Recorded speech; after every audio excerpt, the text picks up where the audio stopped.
Mening hikoyam. Ushbu loyihadan ko'zlangan maqsad iqtidorli va intiluvchan talabalarni qo'llab-quvvatlash hamda ularni keng ommaga tanishtirish orqali boshqa yoshlarga ham o'rnak qilib ko'rsatishdir. Orzu, maqsad, harakat. Har tong shu so'zlar bilan kunimni boshlayman. Inson orzu qiladi. Orzu maqsad qo'yishni o'rgatadi.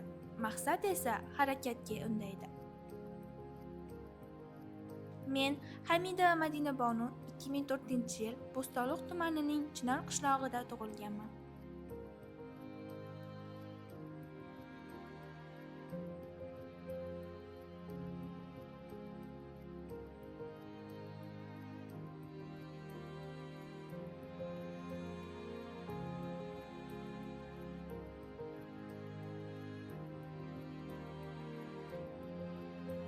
Hozirda Chirchiq tibbiyot texnikumining hamshiralik ishi yo'nalishi 1-bosqich talabasiman. Bu sohani tanlashimga hayotimdagi eng yaqin insonlar sabab bo'lgan. Xolam, ammalarim tibbiyot sohasida ishlab kelishmoqda. Oilamda tibbiyotga bo'lgan hurmat va fidoyilik meni ham shu yo'lga yetakladi.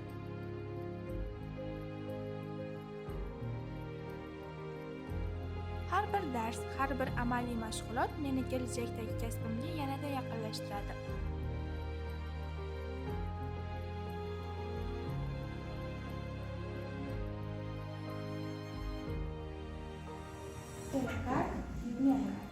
Klaplarni joylashuvi to'rtta ichida.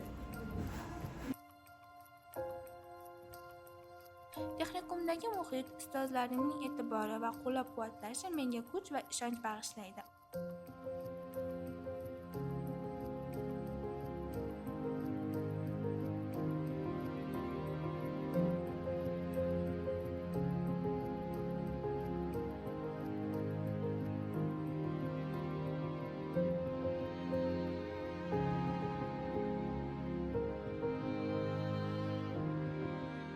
Maktabdagi ustozlarimni ham alohida e'tirof etmoqchiman.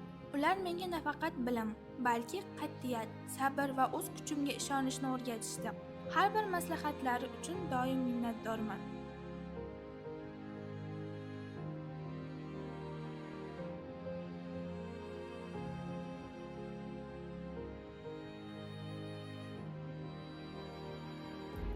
Madina qizimiz juda kichkinaligidan xuddi shunday qizlarga o'xshab maktab partalarida o'tirgandan o'qishga qiziqqan. Ayniqsa tibbiyot sohasiga juda ham qiziqardi.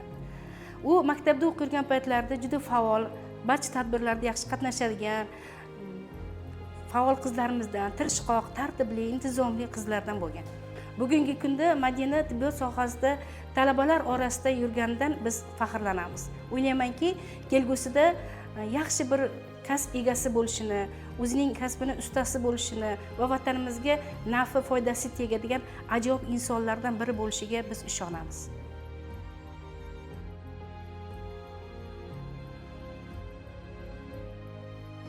Madinani maktabimizda eng tirishqoq, odobli, intiluvchan o'quvchilar sifatida bilamiz. Uning harakatlari, qat'iyati va maqsadga intilish yoshlar uchun ibrat bo'la oladi. Bugun Madinaning tibbiyot yo'nalishini tanlab, shu sohada o'qiyotgani bizni xursand qiladi. Biz unga kelajakdagi o'qishlari va maqsadlarini amalga oshirishida ulkan zafarlar tilab qolamiz.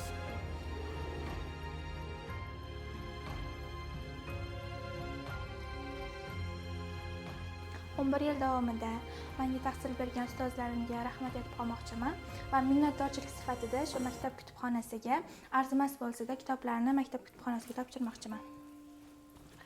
Rahmat Madina, juda ham yaxshi, xursand bo'ldik. Minnatdorman shunchalik eslab kitob olib kelganligim uchun. Rahmat. Rahmat sizga ham.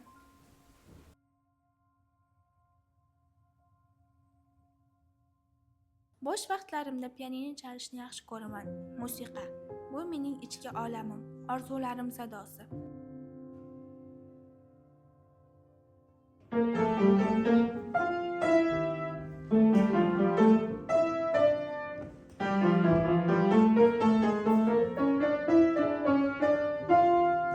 Ishonchim komil.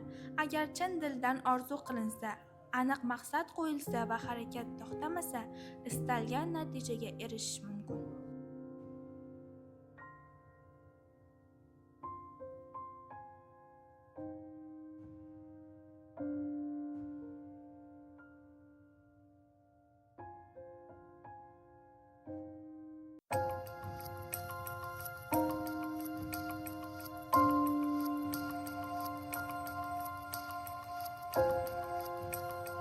bo'ladi.